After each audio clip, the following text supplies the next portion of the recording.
Bethesda has announced that the Brotherhood of Steel questline will be launching in December with the Steel Dawn update. The faction questline Fallout 76 Steel Dawn sets to introduce new NPCs, faction as well as companions to the West Virginia wasteland. The update will be free for all those who own the game. Here you'll need to update the Brotherhood on the happenings of the Appalachia and give them a hand. The developer says you'll learn more about the intentions of the Brotherhood with the new quests, plus more will be coming throughout 2021. Along with the new questline will be new locations and new gear. There will also be new features such as the camp shelters, rewards including weapons, armor, and camp plans.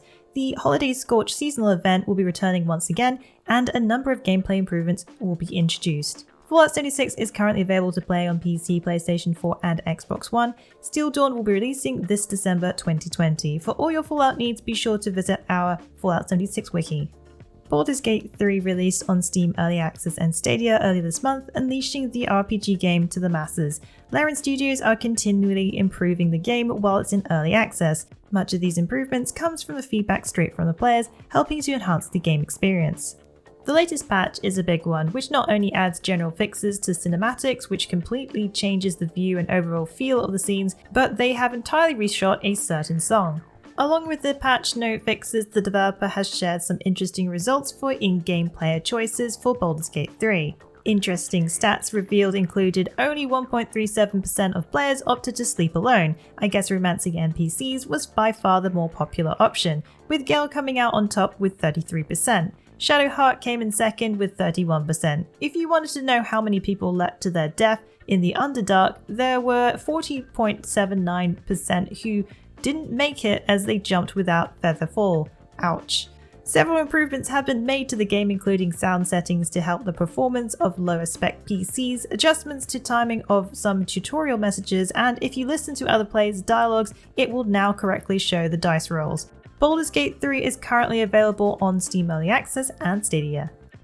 Once again, Cyberpunk 2077 has been delayed, moving its November 19th launch date later to December 10th. This is the third time this year the title has been pushed back. The reason for the delay is due to the huge undertaking to prepare 9 different versions of the game, as it will be releasing across a number of platforms including new consoles, PlayStation 5 and Xbox Series X and S. The 21 extra days will help the developer have time to finalize the game for these different platforms. The Twitter post also addressed the going gold status that many in the industry use as a term to share that they are ready to ship out their game. According to CD Projekt Red, while that may have been true about the game being completed, they will continue to raise the quality bar for players and will continue to work on the game. The news has been met with, of course, disappointment from many fans, but Cyberpunk will be still releasing this year, just in December instead. What do you think of this news? Let us know in the comments below. Cyberpunk 2077 will now be releasing on December 10th. It will be available to play on PC, PlayStation 4, Xbox One, PlayStation 5, Xbox Series X, and Stadia. It's been a long time since the original Demon's Souls released, and the remake is just under 2 weeks away from releasing on a brand new generation of console. A brand new trailer was released this week, revealing some of the boss fights players will come up against. The video shows off iconic bosses Stonefang Tunnel, Armor Spider, Flame Lurker, and other boss combos. That's not the only new details releasing. A number of interviews have confirmed some details for what will be different in the remake.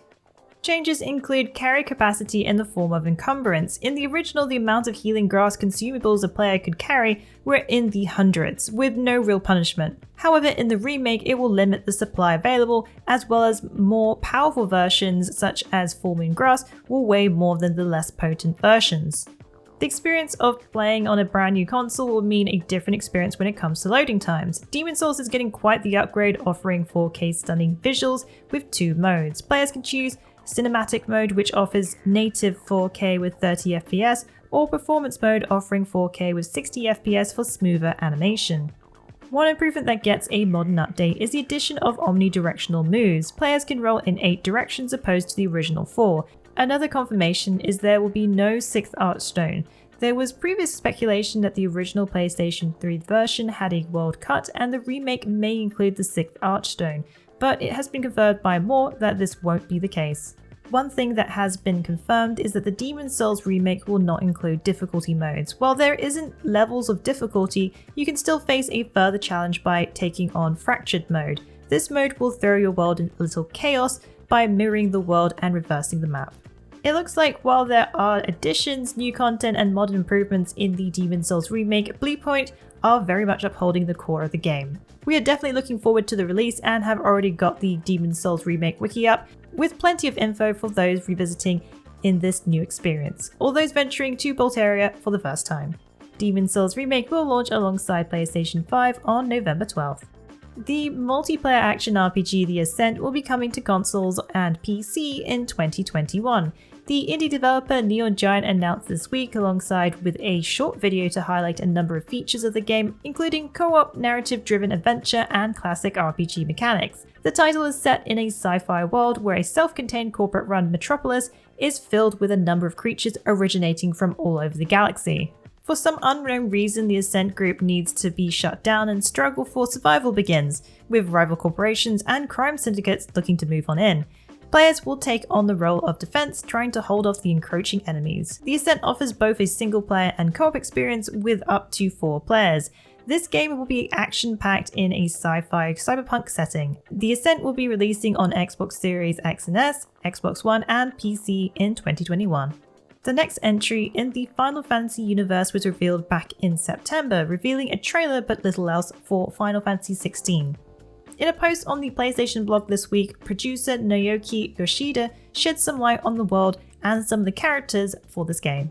It wouldn't be a Final Fantasy game without some form of crystals, and Final Fantasy XVI doesn't disappoint. The new story takes place in Valsathia, known as the land blessed in the light of the Mother Crystals. The new game art features a stunning city overlooked by a large towering crystal. But this beautiful land is not without conflict. Many wars have been fought over the Mother Crystals. Yoshida introduces 3 characters: Clive Rosefield, his younger brother Joshua Rosefield, and Jill Warwick. These characters will be swept up in the ongoing events. Those who are familiar with the Final Fantasy series will have come across icons. These are summons that unleash destructive powers. They are also creatures that are dangerous and live in Valsathia. Icons live inside special beings known as dominants, while some revere dominants, treating them like royalty. In other realms, they are used as weapons on the battlefield. A teaser website has launched for Final Fantasy XVI. The game will release sometime in 2021 on PlayStation 5. Earlier this month, Blizzard announced they would be delaying the release of World of Warcraft Shadowlands to give more time for polishing the core features and gameplay. They have now confirmed the new release date is November 23rd, along with a new story trailer. This extra time given has allowed them to make some changes to the Covenant system, making player choices more immediately impactful and have clearer long-term goals. This post also announced the pre-launch event, which will be starting on November 10th, pitting players against the Scourge and introducing a number of quests, getting you ready for Shadowlands. There is also news of the first raid, which will be opening on December 8th, called Castle Nathria.